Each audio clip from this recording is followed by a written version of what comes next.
তোরে এতভাবে অফার দিল, তুই কোনোভাবেই কোনো গুরুত্বই দিলি না।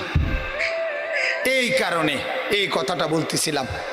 এই কারণে আল্লাহর নবী বলছে, রমজানের শেষ দিকে আইসা জিব্রাইল আমারে জানাইছে, ও নবী, রমজানের মতো এত বড় মাস, এত সুযোগ, এত অফার, এতভাবে মাফ করার বুদ্ধি আল্লাহর পক্ষ থেকে সুযোগ থাকার পরেও যারা রমজান পেয়েও গুনাহ মাফ করতে পারে নাই, নাফরমানি ছাড়তে পারে নাই, জাহান্নামের মুক্তি নিতে পারে নাই, জান্নাতের বুঝ করতে পারে নাই, আল্লাহর নবীকে জিব্রাইল বলছে, ও নবী, আল্লাহর লানত তার উপরে।